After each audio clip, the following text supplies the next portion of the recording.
सपोट्रा के विधायक हंसराज मीणा ने अब पूर्व मंत्री रमेश मीणा पर पलटवार किया है। नानपुर ग्राम पंचायत में जो एफटीओ का चर्चित मामला है, इस पर विधायक हंसराज मीणा ने क्या कहा और रमेश मीणा पर कौन से मनगढ़ंत कहानी रचने का आरोप लगाया। विस्तार से न्यूज संभाग पर देखते रहें। पसंद आए शेयर करके आगे जरूर बढ़ाएं। कहना चाहोगे इस बारे में?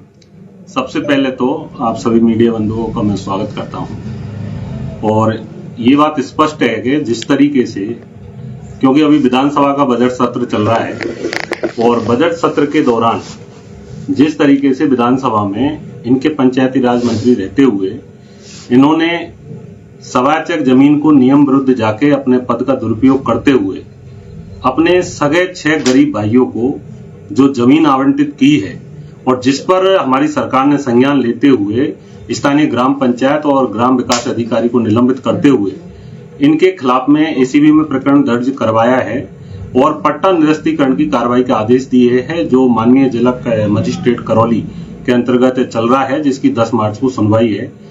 और इसके भाई के दामाद ने जिस तरह से नानपुर पंचायत के अंदर और नानपुर पंचायत सहित करणपुर पंचायत के अंदर जिस तरह से इनके संरक्षण में नरेगा में जिस तरह का भ्रष्टाचार किया है, ये सारा मामला जब विधानसभा में उजागर हुआ है, इसको लेकर पूर्व मंत्री में जिस तरह की बौखलाहट है वो स्पष्ट दिखाई दे रही है।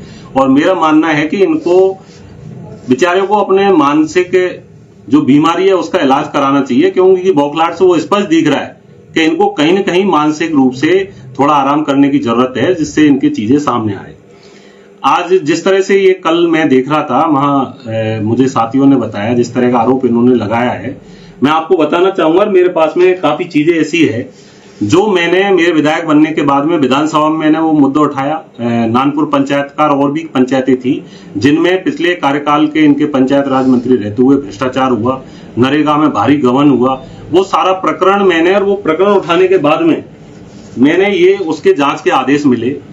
जांच के आदेश में स्पष्ट टीम गठित की गई और मैंने ये सारा जो प्रकरण दिया उसके बाद में टीम गठित हुई। ये जो जिस तरह का आरोप नरेगा के ऊपर लगा रहे एफटीओ के ऊपर, इनको ग्रामीण विकास मंत्री रहे, ये नानपुर पंचायत है, ये मैंने सब मंत्रियों को अवगत करवाया है।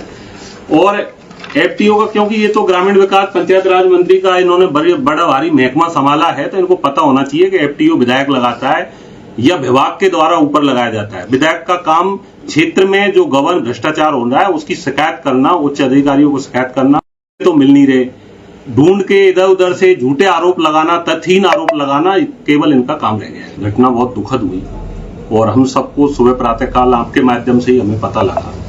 और दूसरी बात, मेरे लिए तो व्यक्तिगत भी वो क्षति थी, क्योंकि उनका पुत्र मेरा दोस्त है और जिस तरह से मैंने बातें सुनी, मेरे व्यक्तिगत रूप से मुझे उस बात का काफी दुख भी हुआ, मैंने पारिवारिक रूप से। लेकिन जब आप लोगों के माध्यम से 9-10 बजे हमें पता लगा कि उनकी जेब में कोई एक पेपर, स्टाम्प पेपर रखा हुआ है, तो उस समय आप लोगों के माध्यम से, मीडिया के माध्यम से उन चीजों का पता लगा। आप लोग उस स्टाम्प पेपर को आप लोग निकलवाओगे तो ये स्पष्ट आपको पता लग जाएगा कि वो स्टाम्प पेपर की एक फोटोकॉपी मेरे सामने है। और इसे स्टाम्प पेपर के अंदर जिस तरह से 4-4 राइटिंगों का प्रयोग किया गया है, ऊपर किसी और ने लिखी है, बीच में किसी और ने लिखा है, नीचे किसी और ने लिखा है, और स्टाम्प पेपर के पीछे का हिस्सा में देखो, यहाँ जो स्टाम्प पेपर खरीदे गया है उसमें स्टाम्प पेपर में साइन किस तरीके के हो रहे हैं। इसका मतलब ये है कि ये पूरा विषय जांच का विषय है।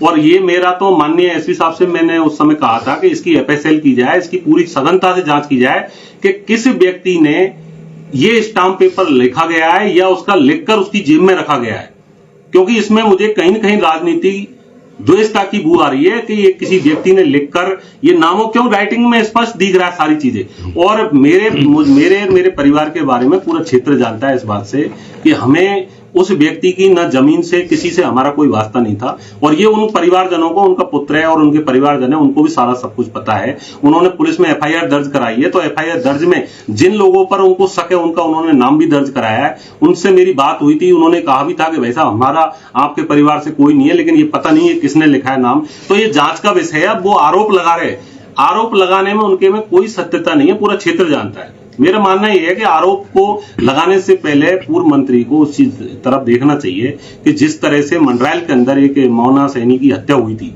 और उस मोना सैनी की हत्या में इनके परिवारजनों का नाम आ रहा था। उस केस को हम लोगों ने, सब भारतीय जनता पार्टी कार्यकर्ता बंधुओं ने धरना प्रदर्शन दिया, उसका FIR हमारे खिलाफ भी दर्ज हुई। आज तक हमारे लोग उसमें संघर्ष कर रहे हैं उस FIR को ड्रॉप कराने के लिए।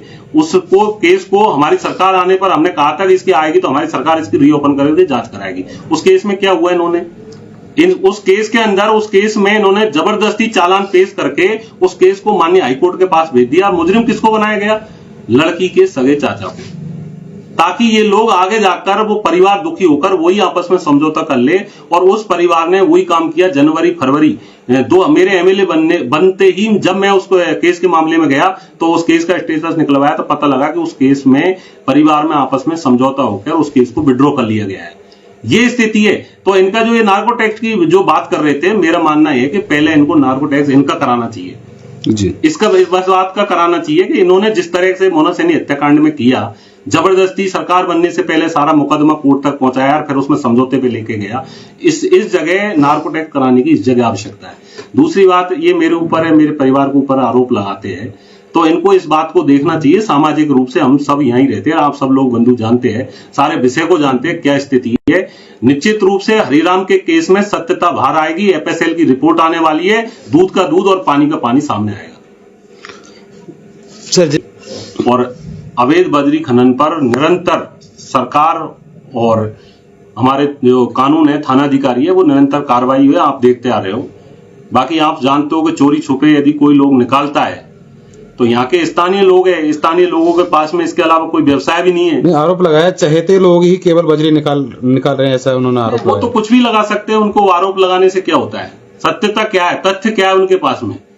मीडिया के सामने आए, आरोप लगा गए। मैं तो माननीय मीडिया बंधु से भी निवेदन करना चाहूंगा कि कोई भी जनप्रतिनिधि जिस तरह का आरोप लगाए तो उनसे उसके तथ्य लेने चाहिए, क्योंकि मीडिया लोकतंत्र का चौथा स्तंभ है।